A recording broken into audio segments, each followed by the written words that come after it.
But when I sat with some police officers, some senior police officers from the Telangana Police Department, and asked them, వాళ్ళని అడిగిన అసలు ఏం జరుగుతుంది, ఎందుకు ఇంత పెద్దగా జరుపుతున్నామంటే, వాళ్ళు నాకు జరుగుతున్న రియాలిటీ చెప్పినప్పుడు ఇమ్మీడియట్లీ అయితే తప్పకుండా రావాలి, మనోళ్ళతో మాట్లాడాలి, ఎవరు ఇలాంటి సిచ్యువేషన్స్ లో పడొద్దు అని అనిపించింది. చాలా మన డ్యూటీ లాగా అనిపించింది ఇది చెప్పడం. ఎందుకంటే మీలో ఎంతో మంది మమ్మల్ని ఇష్టపడతారు, మమ్మల్ని చూస్తారు, మమ్మల్ని ఫాలో అవుతారు. మనకి మన హెల్త్ ముఖ్యం. మనమంతా హ్యాపీగా హెల్తీగా ఉండాలి కదా. హెల్త్ లేకపోతే ఏం చేయలేం లైఫ్లో. మనం హెల్తీగా ఉండాలి, మన అమ్మ నాన్న గర్వంగా ఉండాలి, హ్యాపీగా ఉండాలి. అది ముఖ్యం కదా. Yes or no? డబ్బులు ముఖ్యం. డబ్బులు ఉంటే కంఫర్ట్ ఉంటుంది. ఎవడేమన్నా నేను చెప్తున్నా, నేను డబ్బులు లేని లైఫ్ చూసినా, డబ్బులున్న లైఫ్ చేసిన, success and money will always give you comfort. ఇవి ముఖ్యము. ఈ మూడు మనకి హెల్త్ ఏదైనా ఇవ్వకపోతే, సక్సెస్ మనీ ఏదైనా ఇవ్వకపోతే, రెస్పెక్ట్ ఏదైనా ఇవ్వకపోతే దాంట్లో దిగడమే వేస్ట్. అది పెద్ద టైం వేస్ట్ పని. అది డ్రగ్స్ అనేది, why I'm talking to the youth, I think it's very important. 30 years వరకు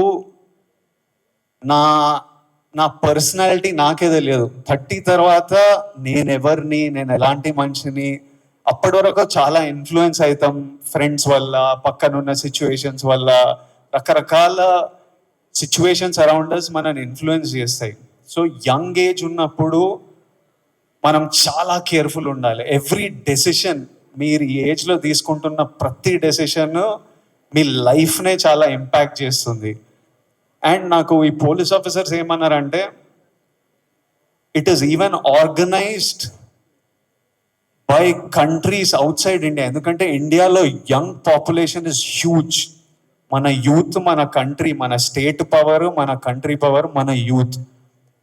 ఒక కంట్రీని డిస్ట్రాయ్ చేయాలంటే ఏం చేయొచ్చు? వార్ చేయొచ్చు, టెర్రరిజం చేయొచ్చు.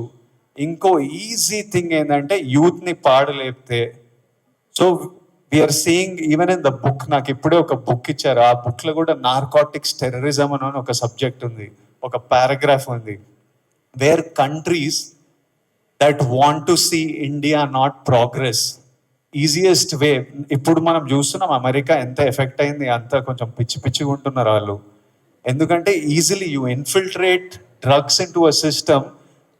పిల్లలు దాని మీద డిపెండెంట్ అయిపోతే ఇంకా మనకు పాత్, సక్సెస్ ఇవన్నీ ఏం, it's a chaos. We want, మనం సాలిడ్ ఉండాలి, మన కంట్రీ సాలిడ్ ఉండాలి, మనం నంబర్ 1 ఉండాలి. కరెక్టా?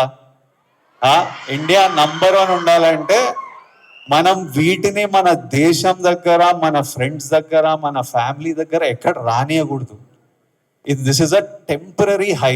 డ్రగ్స్ ఎవడో, ఇంకా పోలీస్ ఆఫీసర్ ఏమంటుండే, అరే ఒక్కసారి ట్రై చేయని అలవాటు చేసే బ్యాచ్ ఒకటి ఉందంట. కొంతమంది ఏమనుకుంటారంటే ఒక్కసారి ట్రై చేసి చూద్దాం, తర్వాత ఆపేద్దామని. కానీ ఒక్కసారి అటు వైపు వెళ్తే మళ్ళీ తిరిగి రావడం చాలా కష్టం. సో ఆ ఫస్ట్ స్టెప్పే కట్ ఆఫ్ చేసేయండి. అసలు ఎవరైనా మన చుట్టుపక్కల, అంటే రకరకాల మనుషులను కలుస్తుంటాం, ఒక్కొక్కరికి ఒక్కొక్క అలవాట్లు. అట్లాంటి వాళ్ళు ఉంటే ఫస్ట్ మనం వాళ్ళకి చెప్పాలి, వద్దు, వాళ్ళ మంచికి కూడా చెప్పాలి. వాళ్ళు వినకపోతే వాళ్ళ నుంచి డిస్టెన్స్ మెయింటైన్ చేయడం బెటర్. మనం ఎఫెక్ట్ కాకూడదు. నేనేమంటా అంటే, if you're chasing a high in life, మంచిగా వర్కౌట్ చేస్తే నాకు హై అనిపిస్తుంది. బాడీ ఫిట్గా ఉండి, బట్టలు మంచిగా పడితే మజా వస్తుంది, హై అనిపిస్తుంది. నాకు డబ్బులు సంపాదించినప్పుడు ఓ హై వస్తుంది, డబ్బులు ఖర్చు పెట్టినప్పుడు ఓ హై వస్తుంది, డబ్బులు ఒకరికి ఇచ్చినప్పుడు హై వస్తుంది, నచ్చిన పని చేసి అది సక్సెస్ అయినప్పుడు అది క్రేజీ హై వస్తుంది. ఇవన్నీ మనకి ఇన్ ది ఎండ్ పనికొచ్చేటివి. నాకు లైఫ్ లాంగ్ ఇవి నాతో పాటు ఉంటాయి. ఎక్కడున్నా నాకు సపోర్టివ్, నా కెరియర్, నా బ్యాంక్ అకౌంట్, నా హ్యాపీనెస్, నా హెల్త్ నాకు ఆల్వేస్ నాకు సపోర్టివ్ ఉంటాయి. సో ఐఎమ్ సేయింగ్, డ్రగ్స్ ఇవన్నీ అసలు టైం వేస్ట్, మీ లైఫ్ని అసలు నాశనం చేసే పనులు.